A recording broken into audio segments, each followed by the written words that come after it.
હીરા વેપારીઓ પાસેથી લાખોના હીરાનો માલ મેળવી ઠગાઈ આચરનાર ઠગને ઇકોસેલની ટીમે ઝડપી પાડ્યો છે।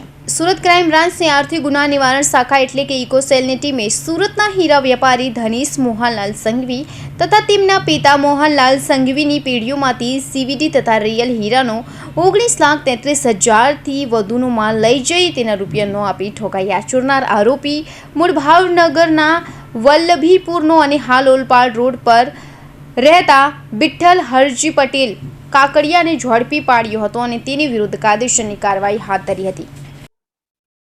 ડીસીબી ક્રાઇમ બ્રાન્ચમાં બે અલગ અલગ ગુનાઓ દાખલ કરવામાં આવેલ હતા અને એ બંને ગુનાની તપાસ હાલ ઇકોસેલમાં ચાલી રહી છે। એ બંને તપાસ પૈકી ફરિયાદી શ્રી ધનેશભાઈ સંઘવી દ્વારા પોતાના હીરાનો માલ જે વેચવામાં આવેલો તેના અલગ અલગ વ્યાપારીઓએ તેમની સાથે છેતરપિંડી કરી વિશ્વાસઘાત કરી અને કુલ 6,33,00,000 રૂપિયાની ઉચાપતનો મામલો નોંધવામાં આવેલ હતો।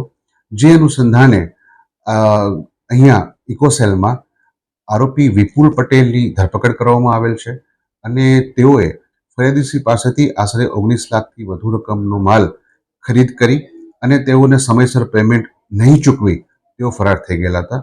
તપાસ હાલ ચાલુ છે। વિપુલ કુમાર શું કરે છે?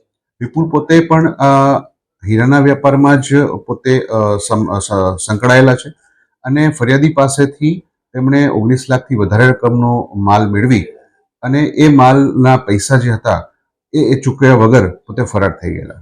આ કેસમાં ખાલી વિપુલ કુમાર જ કે અન્ય લોકો પણ? અન્ય આરોપીઓની અગાઉ ધરપકડ થઈ ચૂકેલી છે અને હાલના આરોપીની આ અનુસંધાને હ્યુમન સોર્સથી અમને જે માહિતી મળી એ અનુસંધાને તેઓની ધરપકડ કરવામાં આવી છે।